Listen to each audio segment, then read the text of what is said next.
our guest speaker today. Her name is Asli. Asla.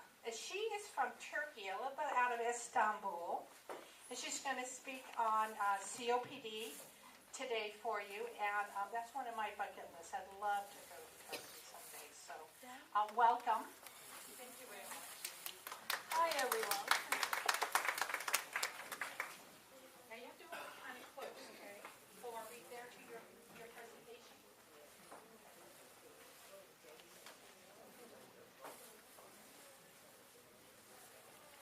Okay, hello everyone, one more time. This is Asli. I'm from Turkey. First of all, I would like to invite the PEP Pioneers for their warm invitation to this nice meeting, to this nice lunch. This is really a good learning point for me and to share your experiences, which is my specific aim to be in United States. To learn pulmonary rehabilitation. Oh, you don't hear? I'm sorry. There you go. Okay. Is this good? Okay. Well, this talk is sure a part of my pulmonary adventure from Turkey to Los Angeles. This is my country, Turkey. Probably you may have heard of it. It is an 8 million populated country with having a small land in Europe and most part in Asia. And I live in Bursa. This is the 4th biggest city of Turkey, which is located very close to Istanbul. And this is my hospital. This is the only university hospital in our city, so the leading tertiary referral center in our area. It has a 1,000 inpatient bed capacity and includes many facilities required for most of the diseases. And these are my seniors and my colleagues, and this is some scenes from my university. As we are the leading center in our region, we have a lot of severe pulmonary patients, COPD patients, and many most patients. However, we don't have a pulmonary rehabilitation unit in our hospital. So that is my specific aim to be here. And now I'm working with Dr. Kazaburi in Harbor UCLA Medical Center, which is for sure one of the leading centers for rehabilitation clinical trials worldwide. And I'm learning from their experiences, and I'm performing some sort of rehabilitation research in there. And probably I will join to your next sessions, and we'll learn also from you. Well, I will talk about COPD, first COPD, and I will try to give you some tips how to cope, how to deal with COPD. Actually, I see that you also know a lot of tips about dealing with the disease. This is how your lung works.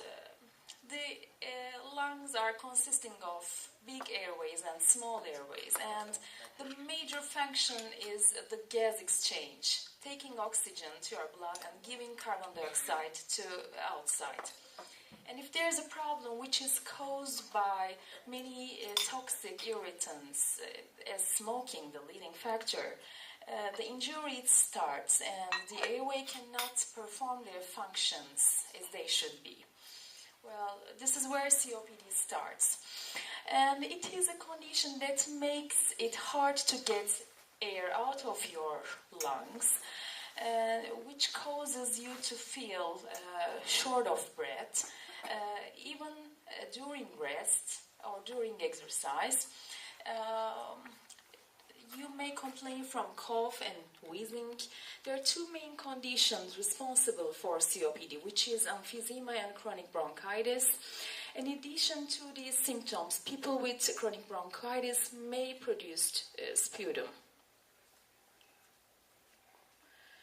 COPD is a major health problem not only in United States, in the world the situation is the same. But this is from your country's statistics. 5% of adult population have COPD diagnosis, has COPD. However, it is widely underdiagnosed. Almost 40% of people with COPD do not have the COPD diagnosis yet in your country. And this is similar for the world. COPD is usually caused by something that irritates your lungs. Most of the time, the reason is smoking. It's over 90%. The leading factor is smoking, for sure. But some smoke from fires, dust, and breathing in certain types of chemical fumes over a long period of time may cause COPD. And this causes the change in the lungs. We know that some people which may not expose to these irritants has COPD. Because there's an issue about the genetics. Genetics may be a cause for that. Some people inherit genes that put them at higher risk for getting COPD, whether they smoke or not. But in any case, we should keep in mind the reason is smoking in over 90% of cases. How it is diagnosed? In the presence of consistent symptoms with COPD, which is shortness of breath, chronic cough and sputum, and in the presence of exposure to risk factors, we should keep in mind that the patient may have COPD. And the spirometry is the gold standard test to diagnose the disease. It is always required to do the diagnosis. In order to diagnose COPD, your doctor may want you some sort of tests, which includes the chest X-rays or CT scans. To understand your oxygen saturation, it can be easily measured with an pulse oximeter or maybe from arterial blood gases, and the spirometric evaluation is required in addition to the history and the physical examination. And it should be kept in mind that in COPD patients, there is an increased risk for other comorbidities, like the cardiovascular diseases, like depression and anxiety, diabetes, and lung cancer. So they should be kept in mind and screened routinely. In the management of the disease, the first step is the medical therapy. In addition to medical therapy, lifestyle change is important, especially quitting smoking and living an active life full of exercise. And pulmonary rehabilitation and oxygen is the cornerstones of the therapy. But today we know that smoking cessation has the greatest capacity to influence the natural history of COPD. And all COPD patients benefit from regular physical activity, and they should be encouraged to be more active. The aims are to reduce symptoms and to improve the exercise tolerance and health quality of life, and to reduce risk in the future, to prevent disease progression, to prevent the flare-ups, which you may know as exacerbations, and of course reduce mortality. This is a very well-known scheme. Well, this is natural history of COPD.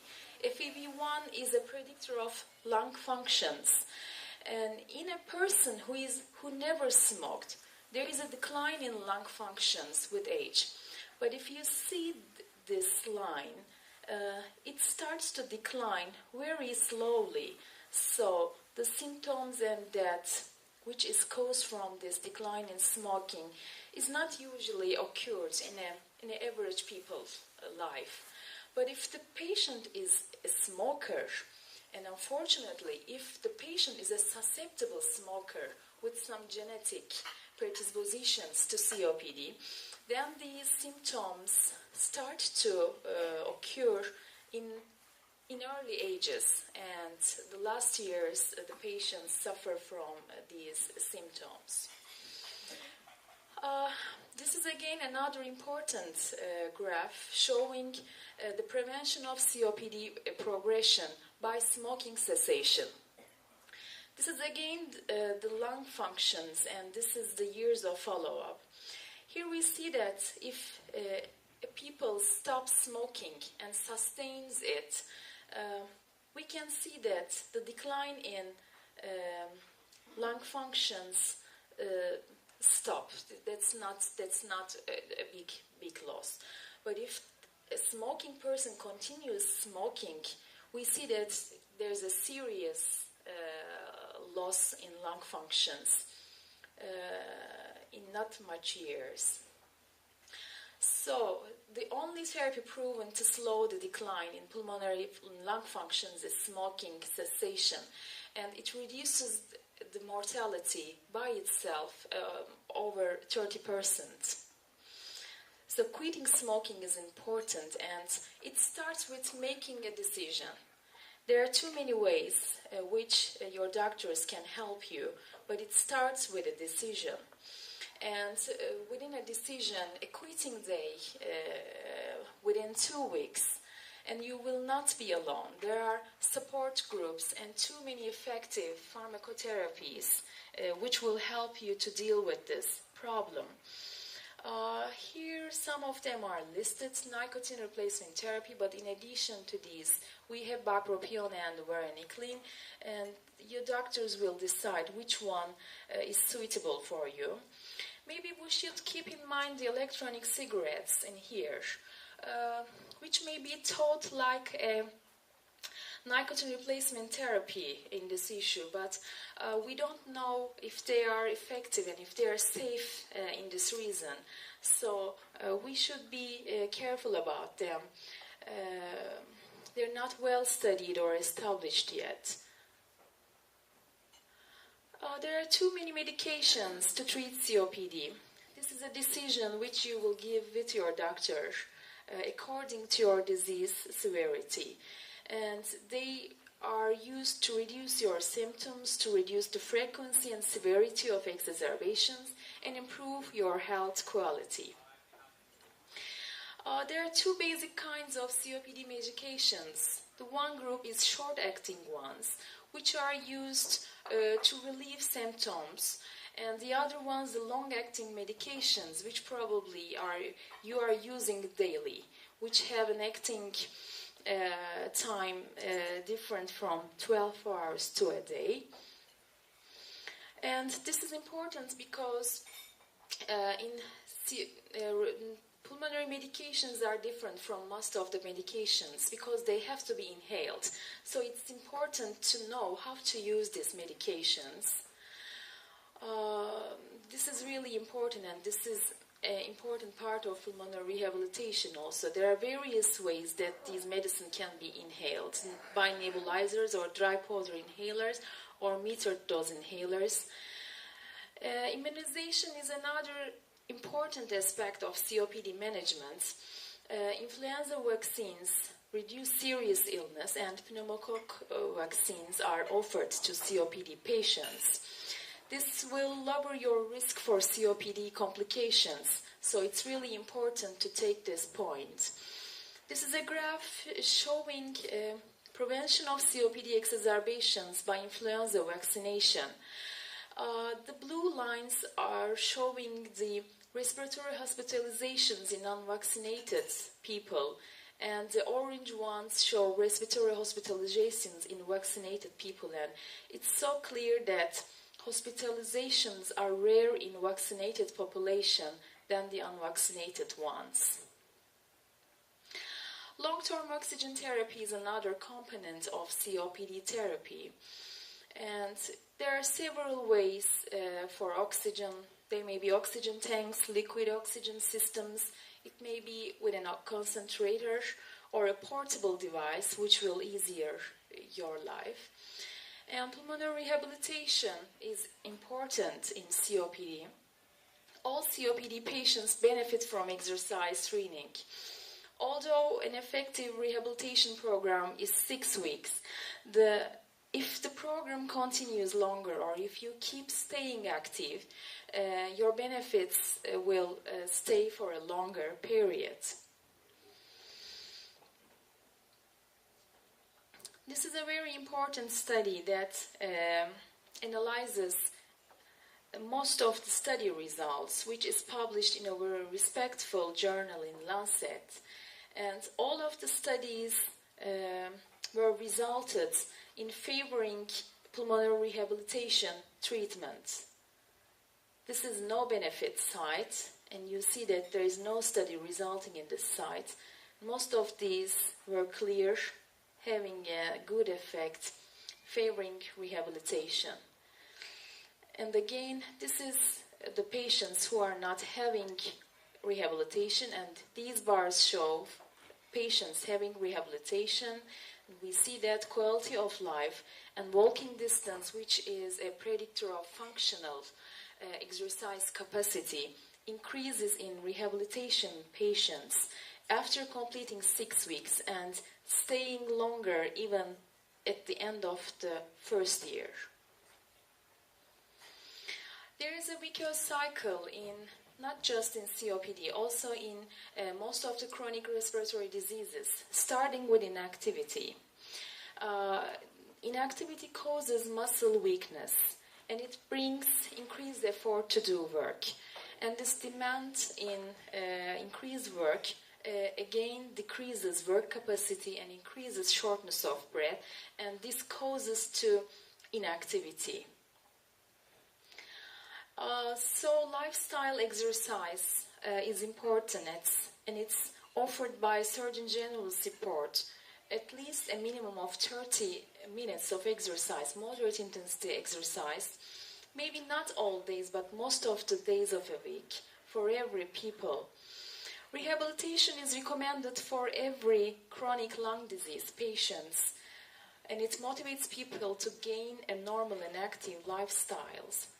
These are the objectives: improves the quality of life, improves ability to cope with the disease, restores the patient to get their highest possible functional capacity, and to live a satisfying life. It has components. It is not just exercise. Of course, exercise is important, but it has emotional support components, dealing with the mood change, the breathing techniques, education and medical management. Benefits of increases are listed here. It improves independence of the patient. It reduces isolation and helps to break the vicious cycle which we saw together, and improves consistency to efficiency of breathing, and it improves self-confidence of the patient. There are different types of exercise: aerobic exercise, strength training, and stretching. And it's best to talk your doctor to decide which one is suitable for you. It is 2 or 3 times a week it is recommended, and 6 weeks to 3 months.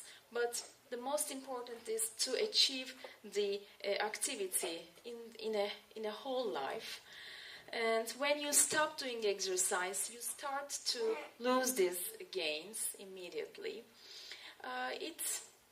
What is aerobic exercise? It's a moderate intensity exercise in a target heart rate, and followed by an exertion scale, which I will show later, and with a talk test.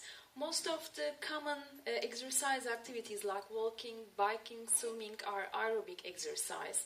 Also dancing and hiking are aerobic exercise activities.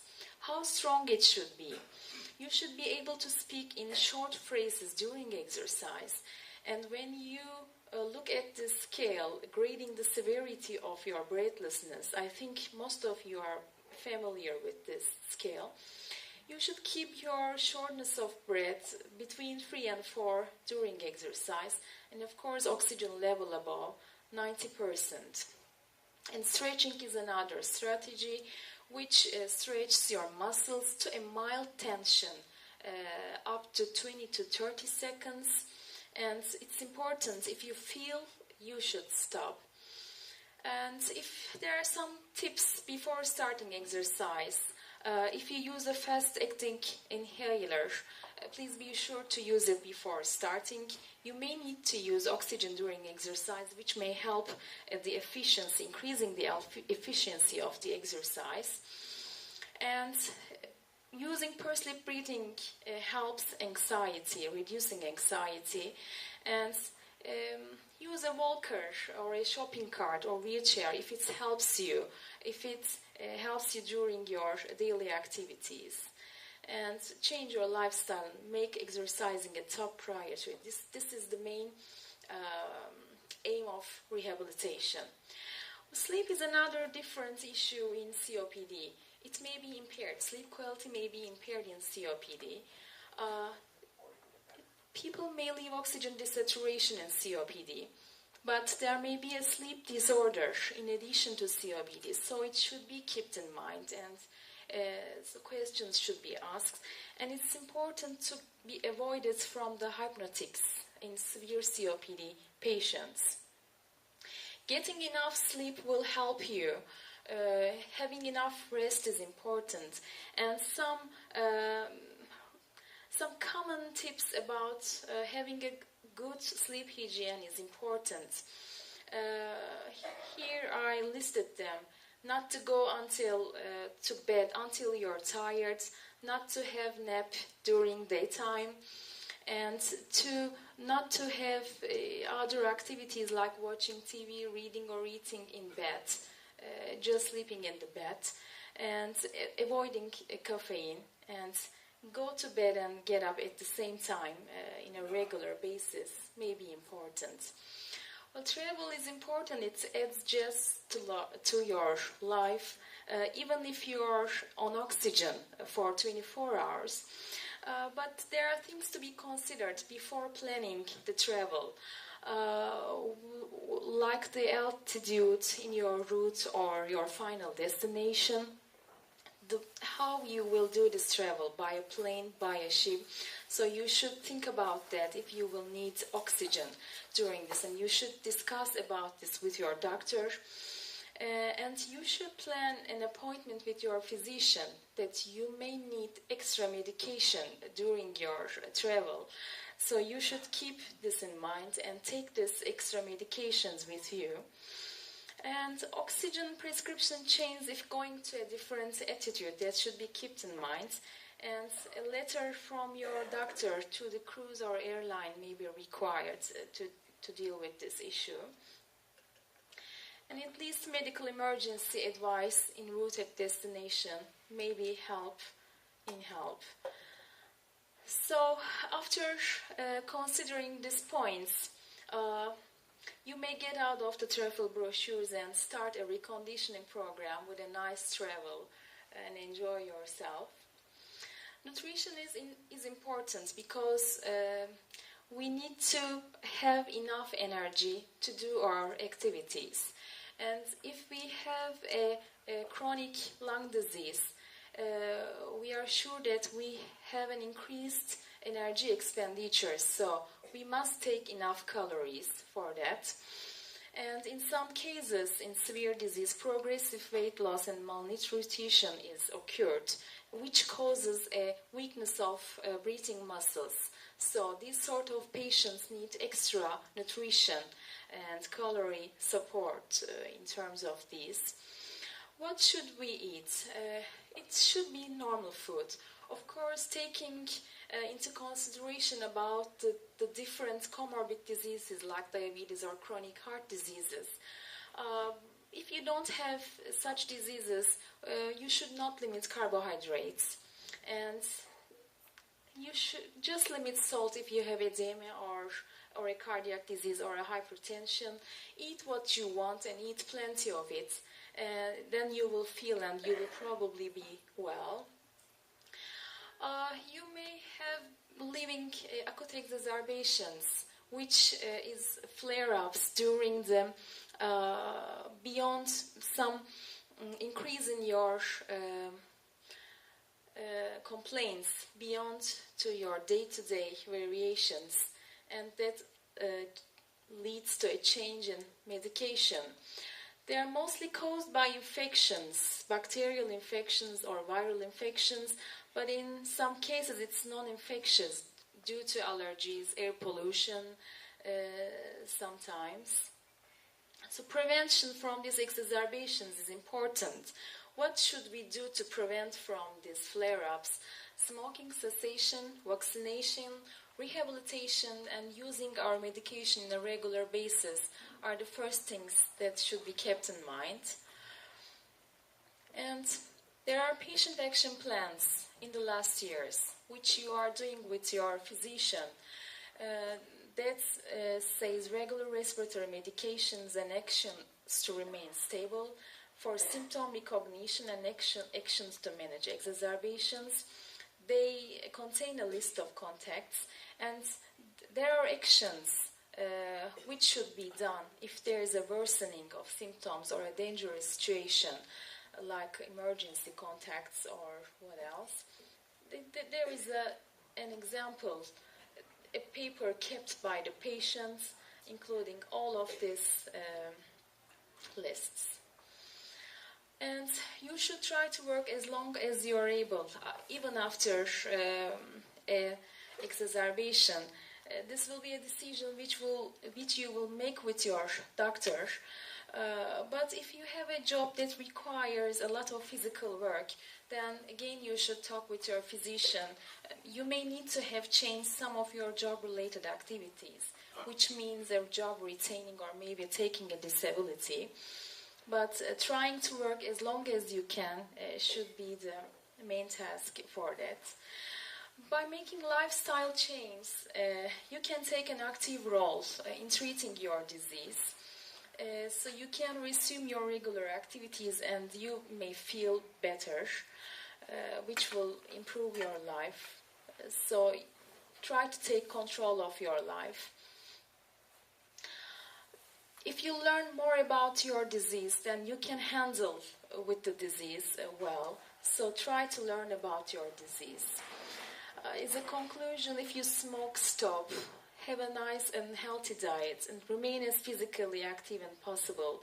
Wear clothes which are and shoes which are easy to put on.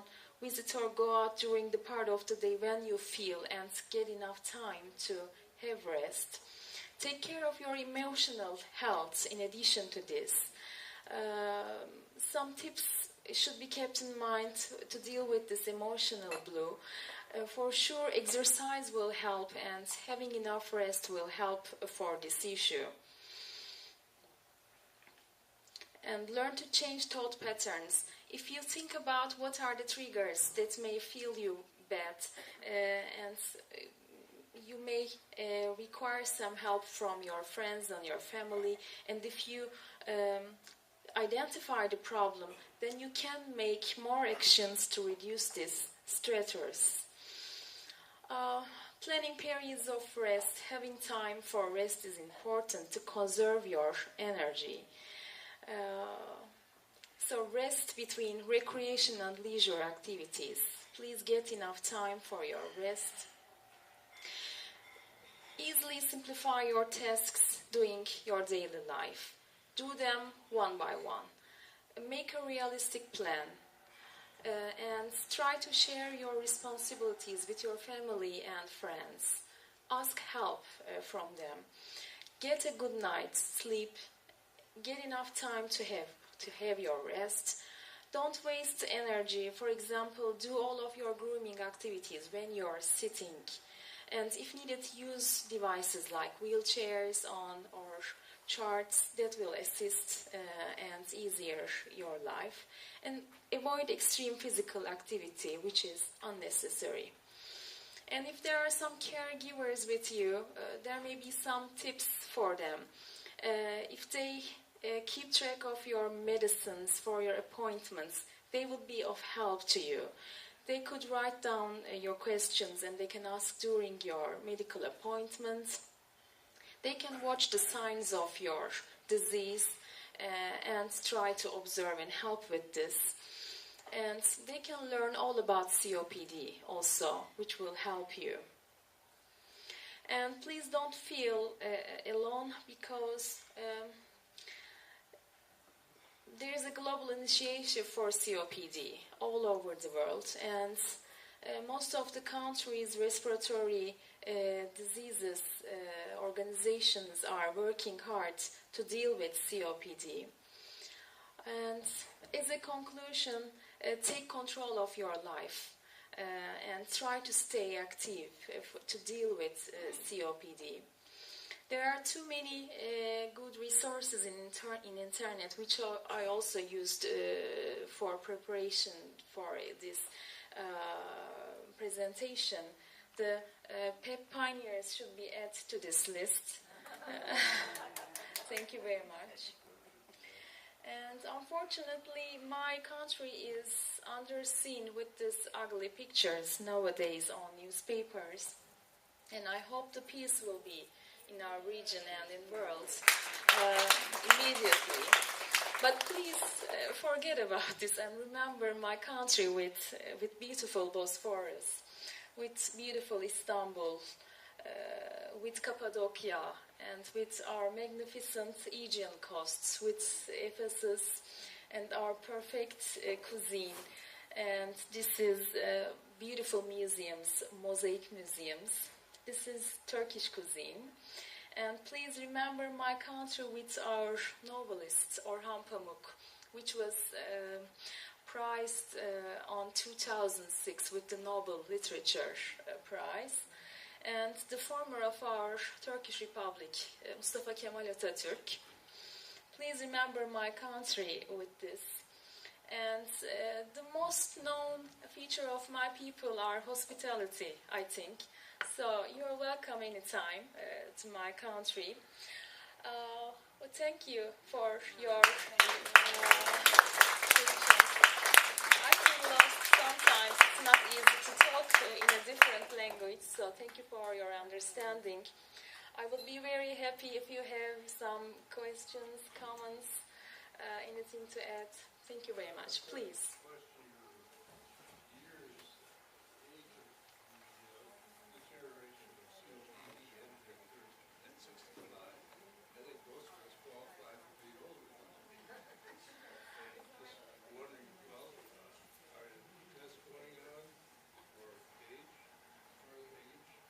I'm sorry, I couldn't understand exactly. Could you repeat? Okay. Talking about age on your Yes, decline. deterioration. Yes, It ends at 65. yes. And most of us are all of us. Yes, of course. Well, this is an old graph. It is just an illustration. Of course, that is not saying that the life is ending at this age. And at that time, the rehabilitation and exercise facts were not discovered yet. So we have better medications and better strategies to deal with the disease. And which is your observation as a result of your observation? Also, I have a question about Yes. I take PEP. Okay. Just can't give it up. Or that depends on drink regular coffee or decaf coffee. Well, I think it's not have a direct relation with the disease course, nicotine, the caffeine, but it should be helping to improving your sleep quality. Yes, I think that may help for this. Yes, please. You mentioned genetic disorders as a higher probability for COPD. What about alpha-1? Yes. Do all alpha-1s get COPD, or just they're more susceptible? Well, they're more susceptible, and if they develop disease, we know that they develop disease in earlier ages, even before 40 years. But there are different genetic types also for this disease, which can present with COPD or which may not have present with COPD. But this is the leading cause for genetic susceptibility. But there are ongoing research with COPD genes, and new genes are being determined which makes some people more susceptible for this disease. Yes, please. Can regular exercise significantly slow down the decline of the disease? Can it ever stop the decline of the disease? I don't think so. It may not. Well, it may slow down. It may slow down. It may increase the quality of life, but it may not increase. The best is quitting smoking to reduce this decline. But it will always decline. Yes, but maybe more slower. Shallow. Yes, more slower. And maybe the primary outcome of managing COPD is not this decline. Health quality during daily activities is more important, probably. So it helps for this point a lot, exercise and staying active. Thank you very much. Yes, please. Is Mother Nature's way of telling you to slow down? Curiosity is part of the reason for here is to go back to Turkey and Yes. establish a rehab. Yes. So my question is, how receptive is the Turkish population to smoking cessation programs? Well, I must say that we have taken a big step in this issue. There are some important regulations for that in the last 10 years. And we are showing a rapid decline and a serious decline in smoking cessation prevalence. It was over 40 at the beginning of 90s, and now it's around 27%. So it's really a big decline. And last year, WHO showed us, the World Health Organization showed our country as an example to most of the countries worldwide in terms of smoking cessation. It's an important issue for us, and at least 70% of our smokers want to quit smoking. The problem is we don't have enough infrastructure and capacity to deal with this demand. So we are trying to increase the awareness among the healthcare providers also, and to engage the primary care physicians with smoking cessation. Thank you very much. Well, thank you very much.